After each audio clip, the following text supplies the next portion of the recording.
Hello beginner traders, இன்றைக்கி நம்ம என்ன பார்க்க போகிறோம் அப்படின்னா, விப்ரோ வந்து குவார்ட்டர்லி ரிசல்ட்ஸ் அனௌன்ஸ்மெண்ட் பண்ணிட்டாங்க. இப்போ இந்த சீசன் என்ன அப்படின்னா, அடுத்த ஒரு மாதத்துக்கு இல்லை 1.5 மாதத்துக்குள்ளே எல்லா பெரிய பெரிய கம்பெனிஸும் எல்லா சின்ன சின்ன கம்பெனிஸும் வந்து அவங்களோட ரிசல்ட்டை வந்து அனௌன்ஸ்மெண்ட் பண்ணிவிடுவாங்க.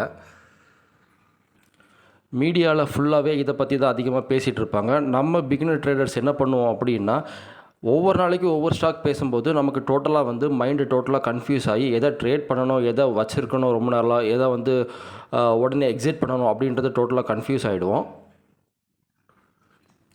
ஸோ பிகினர் ட்ரேடர்ஸ் கன்ஃபியூஸ் ஆகாமல் இருக்கிறதுக்கு ஃபோக்கஸ்டாக எதை ட்ரேட் பண்ணணும், எதை ட்ரேட் பண்ணக்கூடாது, அதை எப்படி பண்ணணும் அப்படின்றதுக்கு தான் இந்த வீடியோ. முடிஞ்ச அளவுக்கு 10 மினிட்ஸ்க்குள்ளே நான் அதை முடிக்க பார்க்குறேன். ஒருவேளை முடியாத பட்சத்தில் என்ன பண்ணலாம் அப்படின்னா, இன்னொரு சில கம்பெனியோட டேட்டாஸ்லாம் எடுத்து நான் உங்களுக்கு வந்து நெக்ஸ்ட் வீடியோவில் கம்மிங்கில் போடுறேன். அப்படி ஒரு 2-3 வீடியோஸ் நான் போட உங்களுக்கே வந்து இது எப்படி அப்ரோச் பண்ணணும்னு ஈஸியாக தெரியும். ஒருவேளை புரியல அப்படின்னா திருப்பியும் பொறுமையாக ஓரமாக நின்று தூங்குறதுக்கு முன்னாடி அப்படியே கேட்டுட்டு வந்தீங்கன்னா உங்களுக்கு புரியறதுக்கான சான்சஸ் வந்து ரொம்ப அதிகம். ஓகே, விப்ரோ வந்து என்ன சொல்லியிருக்காங்க அப்படின்னா, பாசிட்டிவில் இருக்காங்க. 12% வந்து பாசிட்டிவ் போன குவார்ட்டரை விட அப்படின்ற மாதிரி சொல்லியிருக்காங்க. அதுவும் இல்லாமல் என்ன சொல்லியிருக்காங்க விப்ரோ அப்படின்னா, 250 ருபீஸில் வந்து நாங்கள் ஷேர்ஸை வந்து பைபேக் பண்ண போகிறோம் அப்படின்னு சொல்லியிருக்காங்க. இப்போ விப்ரோவோட கரண்ட் ப்ரைஸ் என்னென்னு பார்த்தீங்க அப்படின்னா 210 ரூபா. ஸோ அப்போது 210 ரூபாலேருந்து 250 ரூபாய்க்கு வரும்போது நாங்கள் வாங்குவோம் அப்படின்னு வந்து கம்பெனிஸோட டேரக்டர்ஸ்லாம் சொல்லியிருக்காங்க. இப்படின்னா என்ன அர்த்தம்னா, கன்ஃபார்மாக மார்க்கெட் 250 போகும் அப்படின்னு அர்த்தம். சரி, அது எத்தனை நாளில் போகும் அப்படின்னா, குறைஞ்சது 1 மாதத்துலேருந்து 2 மாதத்துக்குள்ளே 250 வந்து போயிடும். இங்கே பாருங்கள், நான் கூகுள் பண்ணியிருக்கேன் பாருங்கள். ஷேர் பைபேக் பர்டிகுலர்லி டெண்டரில் என்ன போட்டிருக்கு அப்படின்னா, 1 to 2 மாதத்துக்குள்ளே அந்த ஷேர்ஸை வந்து நம்ம வாங்கிடணும் 250க்கு அப்படின்ற மாதிரி அர்த்தம். ரொம்ப டிலே ஆச்சுன்னா ஒரு 3 மாதத்துக்குள்ளே அந்த 250 ப்ரைஸை வந்து ரீச் ஆகி அது டோட்டலாக வாங்கிடுவாங்க. அடுத்தது, நான் பிகினராக இருக்கும்போது என்ன மிஸ்டேக் பண்ணேன்னா, Q1 என்னன்னு தெரியாது, Q2 என்னன்னு தெரியாது, Q3 என்னன்னு தெரியாது, Q4 என்னன்னு தெரியாது. 3 மாதத்துக்கு ஒரு வாட்டி ரிசல்ட் வந்துக்கிட்டே இருக்கேன். இதனால் திடீர்னு மார்க்கெட் திடீர்னு மேலே போகுது, திடீர்னு கீழே வருது. என்னப்பா இது, ஒவ்வொரு ஸ்டாக்குமே கொடுக்குறாங்க, என்ன பண்ணுறது அப்படின்னு தெரியாதப்போ ரொம்ப கஷ்டப்பட்டேன். பிகினர்ஸ் என்ன ஞாபகம் வச்சுக்கணுன்னா, மார்க்கெட் வந்து ஒரு சைக்கிள் மாதிரி. கரெக்டாக என்னென்னா 3 மாதத்துக்கு ஒரு வாட்டி இந்த மாதிரி விஷயங்கள் ஈவெண்ட்ஸ்லாம் நடக்கும். இந்த ஈவெண்ட்ஸில் தான் வந்து அதிகமாக பணத்தை பார்க்கவும் முடியும், அதிகமாக பணத்தை இழக்கவும் முடியும். நம்ம எக்ஸ்பீரியன்ஸ்டு ட்ரேடர்ஸ் அப்படின்னா பணத்தை நல்லா பார்க்கலாம். கொஞ்சம் இன்எக்ஸ்பீரியன்ஸ்டாக இருந்தோம் அப்படின்னா பணத்தை இழக்கிறதுக்கான வாய்ப்புகள் தான் ரொம்ப அதிகம். அதனால் பிகினர் என்ன பண்ணுவோன்னா, என்னோடய அட்வைஸ் என்னென்னா, நீங்கள் வந்து கம்மி லாட் சைஸில் வந்து ஒரு லாட்டை மட்டும் இந்த ஈவெண்ட்டை ட்ரேடிங்கை பண்ணிவிட்டு, அதுக்கு அடுத்த வருஷம் என்ன பண்ணணும் அப்படின்னா, நீங்கள் இதை பற்றி பழகினதுக்கு அப்புறமா நெக்ஸ்ட் இயர்லேருந்து உங்களோட பொசிஷன் சைஸை வந்து இன்க்ரீஸ் பண்ணணும். இப்படி தான் எல்லா ட்ரேடர்ஸும் வளர்கிறாங்க, ப்ராஃபிட்டபுளாகவும் ஆகிறாங்க.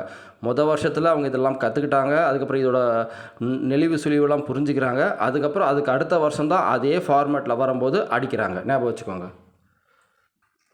சரி, பிகினர் ட்ரேடர்ஸ் என்ன பண்ணணும் அப்படின்னா, இந்த Q1, Q2, Q3, Q4ஓட டைமிங்லாம் வந்து வேறு வழியே இல்லை, மக்கப் பண்ணி தான் ஆகணும். ஸோ இதை நீங்கள் மக்கப் பண்ணால் மட்டும்தான் நீங்கள் வந்து ஃபிங்கர் டிப்ஸில் இருப்பீங்க. என்னென்ன எந்த டைமில் வரும், எப்போ வரும்னு தெரியும், எப்போ உள்ளே இறங்கணும்னு உங்களுக்கும் தெரியும். ஸோ Q1னா வேறு ஒன்றும் இல்லை, நம்மளோட ஃபினான்ஷியல் இயர் முடியும் போது, அதாவது March 31 இந்தியாவோட ஃபினான்ஷியல் இயர் முடியும் இல்லையா, அதுக்கப்புறம் Q1 ஸ்டார்ட் ஆகிடும். April 1லேருந்து June 30 என்னென்னா 90 days, 3 months. அடுத்தது Q2 ஸ்டார்ட் ஆகுது பாருங்கள். July 1, June 30 முடிஞ்சதுக்கப்புறம் July 1லேருந்து September 30, 90 days. அதுக்கப்புறம் Q3 ஸ்டார்ட் ஆகிடும். October 1லேருந்து, அதாவது செப்டம்பர் முடிஞ்சு September 30க்கு அப்புறம் October 1 இல்லையா, October 1லேருந்து December 31 வரைக்கும், ஸோ ஒரு 90 days. Q4 பார்த்திங்கன்னா 4th குவார்ட்டர் January 1லேருந்து March 31 ஒரு 90 days. March 31 தான் ஞாபகம் வச்சுக்கோங்க ஃபைனான்ஷியல் இயர். எல்லா டேக்ஸு, எல்லா கணக்கு வழக்கு எல்லாமே முடிப்பாங்க. February 1 பட்ஜெட் வரும். பட்ஜெட் வந்தோடனே March 31 எல்லாத்தையும் க்ளோஸ் பண்ணுவாங்க. அதுக்கப்புறம் அடுத்த சீசன் ஸ்டார்ட் ஆகிடும். அடுத்த ப்ராஃபிட்டை கொடுத்துருவாங்க. நல்லா ஞாபகம் வச்சுக்கோங்க. இந்த டைம் டியூரேஷனை நீங்கள் ஞாபகம் வச்சுக்கிட்டால் மட்டும்தான் மார்க்கெட்டில் வந்து பொழப்பு நடத்தவே முடியும், ஜெயிக்கவும் முடியும். இதை கற்றுக்காமல் எனக்கு ரொம்ப நிறைய லாஸ் ஆச்சு பிகினிங் ஸ்டேஜில். பட் இப்போ எப்படின்னா, நான் எக்ஸ்பீரியன்ஸ் ட்ரேடர் அப்படின்றதுனால எனக்கு இவங்களோட நெளிவு செலவு கொஞ்சம் தெரியும். இப்போது இதில் என்ன போட்டிருக்காங்க அப்படின்னா, Q1ன்றது எப்பவுமே வந்து ரொம்ப ஸ்லோவாக தான், ப்ராஃபிட் அதிகமாக இருக்காது. ரொம்ப வந்து பொறுமையாக தான் ஸ்டார்ட் பண்ணுவாங்க அப்படின்னா வருஷம் முடிஞ்சிச்சு மார்ச்சில். அதுக்கப்புறம் புது இயர் ஸ்டார்ட் ஆகும்போது பொறுமையாக தான் வேலை பார்ப்பாங்க, பொறுமையாக பார்த்துக்கலாம். டார்கெட் அடிக்கிறதுக்கு வந்து பொறுமையாக அடிக்கலாம். ஏன்னா 1 இயர் டார்கெட் தான் எல்லா கம்பெனிஸும் வச்சுருப்பாங்க. ஸோ அப்படின்னும் போது டார்கெட் வந்து கடைசி நேரத்தில் வந்து முடிக்கிற மாதிரி கூட இருக்கும். ஸோ தோனி வந்து மேட்ச் முடிக்கிற மாதிரி. ஸோ அதே மாதிரி தான் Q2 வந்து பார்த்திங்க அப்படின்னா என்ன போட்டிருக்கு அப்படின்னா சீசனாலிட்டி. என்ன சீசன்னா மான்சூன் சீசன், ரெய்னி சீசன் ஆனது. ஸோ அந்த மாதிரி ஸ்டாக்ஸில் வந்து நல்லா பர்ஃபார்மன்ஸ் பண்ணணும்னு போட்டிருக்கு. Q3 பார்த்திங்க அப்படின்னா strongest quarter for consumer driven sectors அப்படின்ற மாதிரி போட்டிருக்கு. யாரெல்லாம் வந்து எல்லா பொருளையும் வாங்குவாங்க இல்லையா, எதெல்லாம் வந்து பொருள் வாங்குவாங்க அப்படின்ற மாதிரி மக்கள் எந்த பொருள் அதிகமாக வாங்குவாங்களோ அந்த கம்பெனிஸ்லாம் வந்து நல்லா பர்ஃபார்மன்ஸ் பண்ணணும்னு போட்டிருக்காங்க. அதாவது Q3 ரிசல்ட் வரும்போது அக்டோபர் டு டிசம்பர் நல்லா பர்ஃபார்மன்ஸ் பண்ணணும்னு நான் சொல்ல வரல. பட் Q3 ரிசல்ட் எப்போ வருது அப்படின்னு பார்த்தீங்கன்னா ஜனவரி 1 வரும். ஏன்னா இப்போ வந்து Q4 ரிசல்ட் வந்துருக்குது இல்லையா. ஸோ அதே மாதிரி கரெக்டாக Q3 ரிசல்ட் வந்து ஜனவரி 1 அப்புறம் வரும். ஸோ அப்போ வந்து நல்லா பர்ஃபார்மன்ஸ் கொடுக்கும் அப்படின்னு வந்து ரிப்போர்ட் கொடுத்துருக்காங்க. Q4 பார்த்தீங்க அப்படின்னா மீட்டிங்லேயே வந்து நிறையா போகும் அப்படின்ற மாதிரி போட்டிருக்காங்க. என்னோட எக்ஸ்பீரியன்ஸில் என்ன அப்படின்னா Q2, Q3, Q4 இந்த ரிசல்ட் வரும்போதெல்லாம் மார்க்கெட் வந்து நல்லா பர்ஃபார்மன்ஸ் பண்ணும். நல்லா பர்ஃபார்மன்ஸ் பண்ணால் நல்லா மூவ்மெண்ட்டு கொடுக்கும். ஒரு ட்ரேடருக்கு எது ரொம்ப முக்கியம்னா நல்லா மூவ்மெண்ட்டு கொடுக்கணும். நல்லா மூவ்மெண்ட்டு கொடுத்தா தான் நம்மளால் பணம் சம்பாதிக்க முடியும். அது மேலேயோ கீழேயோ நல்லா ஞாபகம் வச்சுக்கோங்க. நல்லா மேலே போகுதுனாலும் நம்ம கணிக்கிறத பொறுத்து இருக்குது. ஸோ அதனால் இதெல்லாம் வந்து ஒரு வரப்பிரசாதம் மாதிரி. பட் பிகினர்ஸ் வந்து எப்படி ட்ரேட் பண்ணணும் அப்படின்னா ஃபஸ்ட் டைமில் வந்து ஒரு லாட்டை ட்ரேட் பண்ணணும். அதுக்கப்புறம் பழகினதுக்கப்புறமா நீங்கள் வந்து ரிஸ்க் எடுக்க ட்ரை பண்ணலாம். ஓகே, நான் என்ன பண்ணியிருக்கேன் அப்படின்னா வந்து ரிசல்ட்டு கேலண்டரை வந்து எடுத்து வச்சுருக்கேன். ஸோ ரிசல்ட் கேலண்டர் வந்து சென்சிபிள் எடுத்து வச்சுருக்கேன். எல்லாத்துலேயுமே கிடைக்கும். சென்சிபிளில் கொஞ்சம் ஈஸியாக இருக்கிறதுனால நான் இப்போதைக்கு எடுத்து வச்சுருக்கேன். நல்லா ஞாபகம் வச்சுக்கோங்க. இந்தியாவில் வந்து எது முதல்ல ரிசல்ட் கொடுப்பாங்க அப்படின்னா ஐடி கம்பெனிஸ் தான் முதல்ல ரிசல்ட் கொடுப்பாங்க. அதுக்கப்புறம் தான் வந்து இந்தியன் பேங்கிங் ஸ்டாக்ஸ் வந்து ரிசல்ட் கொடுப்பாங்க. ஸோ இவங்கெல்லாம் வந்து ஃபஸ்ட்டு ஒரு 20 நாள்லையோ இல்லை 10 நாள்லையோ எல்லாத்தையும் முடிச்சுருவாங்க. ஃபஸ்ட்டு பார்த்திங்க அப்படின்னா நம்ம பார்க்க வேண்டியது இப்போ பாருங்கள் விப்ரோ வந்து பார்த்திங்கன்னா என்றைக்குன்னா 16 ஏப்ரலில் கொடுக்குறாங்க பாருங்கள். ஏஞ்சல் 1, HDFC லைஃப், விப்ரோன்னு சொல்லிட்டு இதெல்லாம் Q4 ரிசல்ட்டு. இப்போ ஏஞ்சல் 1 சின்ன கம்பெனி, HDFC ஒரு சின்ன கம்பெனி தான். பட் நம்ம ஃபோக்கஸில் இருக்க வேண்டியது விப்ரோ. ஏன்னா நிஃப்டி 50 இண்டெக்ஸில் நிஃப்டி ஐடி செக்டர் தான் ரொம்ப முக்கியம். ஸோ விப்ரோ வந்து ஃபஸ்ட்டு 4 பிளேஸில் வந்து இருக்குது ஐடி செக்டரில். ஸோ அதனால் அது ஒரு பெரிய கம்பெனி. ஸோ அடுத்த ரிசல்ட் எப்போன்னு பார்த்தீங்கன்னா ஏப்ரல் 18 வந்து ICICI பேங்க் கொடுக்குறாங்க பாருங்கள். HDFC பேங்க்கு, எஸ் பேங்க்கு நல்லா பார்த்துக்கோங்க. ஒரே நாளில் 3 மேஜர் பேங்க்கும் கொடுக்குறாங்க. அதுக்கப்புறம் பார்த்தீங்கன்னா 21 HCL டெக்னாலஜிஸ் பெரிய கம்பெனி ஐடி செக்டர் அது கொடுக்குது. ஸோ அடுத்தது டாடா மஹேந்திரா லிமிடெட் கொடுக்குறாங்க. 23 பார்த்தீங்கன்னா இன்ஃபோசிஸ் கொடுக்குறாங்க. ஸோ என்னென்னா 10 நாள்லேயே எல்லா மேஜர் கம்பெனிஸும் ரிசல்ட் கொடுத்துருவாங்க. ஓகே, இதில் ரொம்ப முக்கியமான விஷயம், பிகினர் தெரிஞ்சிக்க வேண்டிய விஷயம் என்ன அப்படின்னா இவங்கெல்லாம் மார்க்கெட் ரன் ஆகும்போது ரிசல்ட் கொடுக்கவே மாட்டாங்க. பெரிய பெரிய கம்பெனிஸ் எல்லாமே என்ன பண்ணுவாங்கன்னா 3:30 மணிக்கு முடிஞ்சதுக்கப்புறம் நம்ம கிஃப்ட் நிஃப்டி ரன் ஆகும் இல்லையா, அந்த டைமில் தான் வந்து இவங்க வந்து கொடுப்பாங்க. அதனால தான் மார்க்கெட் கேப் அப்போ கேப் டவுனும் ஆகும். ஸோ அதனால தான் விப்ரோ என்ன பண்ணாங்கன்னா 3:30 இல்லை 3:20 அந்த மாதிரி டைம்லலாம் வந்து ரிசல்ட்டு கொடுத்தாங்க. இப்போ அடுத்தது HDFC எப்போ கொடுப்பாங்க அப்படின்னு பார்த்தோம் அப்படின்னா கரெக்டாக லீவில் தான் கொடுப்பாங்க. பாருங்கள், Saturday 18th April Saturday market இல்லை. அதனால் ஞாபகம் வச்சுக்கோங்க, இவங்க எல்லாருமே லீவ் டைமில் தான் வந்து லீவோ இல்லை மார்க்கெட் க்ளோசிங் டைமில் தான் ரிசல்ட்டே வந்து கொடுப்பாங்க. இதெல்லாம் வந்து எனக்கு பிகினராக இருக்கும்போது ஒரு 6 மாதம் சத்தியமாக தெரியாது. ஓகே, இப்போ விப்ரோவோட கிராஃபை பார்க்கலாம். நான் வந்து ட்ரேடிங் வியூ எடுத்து வச்சுருக்கேன். ட்ரேடிங் வியூவில் என்ன ஒரு பெரிய அட்வான்டேஜ் அப்படின்னா அதிலே வந்து ஏர்னிங்ஸ் டேட்டா கொடுத்துருவான். ப்ரீவியஸ் ஏர்னிங்ஸ் எப்போ 3 மாதத்துக்கு முன்னாடி எப்போ வந்தது அப்படின்லாம் கொடுத்துருவான். இப்போ நான் ஆரமார்க்கு போட்டது எல்லாமே வந்து பார்த்திங்க அப்படின்னா ஏர்னிங்ஸ் கேலண்டர்.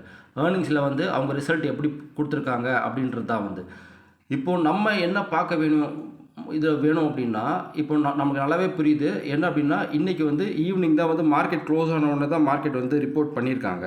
ஸோ நாளைக்கு வந்து ஒரு கேப் அப்போ கேப் டவுனோ வந்து ஆகும்.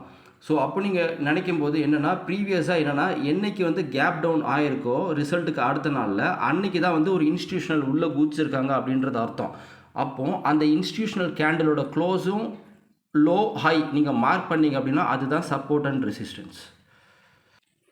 இப்போது இதுதான் இந்த லெஃப்ட் ஹேண்ட் சைடில் இருக்கிறது தான் வந்து லாஸ்ட் குவார்ட்டர்லி ஏர்னிங்ஸு.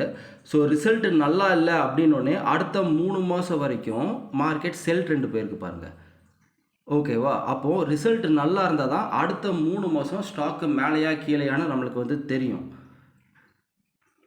ஸோ இப்போ லாஸ்ட் குவார்ட்டர் பார்த்தீங்கன்னா மார்க்கெட் பொத்துன்னு கீழே வந்திருக்கு. பர்ஃபார்மன்ஸ் ஒழுங்காக பண்ணல. சரி ஏதோ வார் அப்படின்றதுனால கீழே விழுந்திருக்கு. அதனால நம்ம வந்திருக்கோம். அப்போது அந்த ப்ரீவியஸ் கேண்டிலில் வந்து மார்க்கெட் மேலே இன்னும் உடைக்கல. அதே மாதிரி தான் என்ன அப்படின்னா,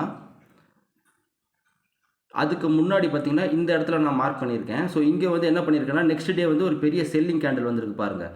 அந்த செல்லிங் கேண்டிலோட பாட்டமை நான் மார்க் பண்ணியிருக்கேன். அதுக்கப்புறமா அடுத்த 3 மாதம் வந்து இந்த இடத்துல இருக்குது. இந்த கேண்டில் மார்க் பண்ணியிருக்கேன் இல்லையா? ஸோ ரிசல்ட் கொஞ்சம் பாசிட்டிவாக இருக்கிறதுனால அடுத்த 3 மாதமும் பை ட்ரெண்டில் தான் மார்க்கெட் இருக்குது. நல்லா புரிஞ்சுதா உங்களுக்கு?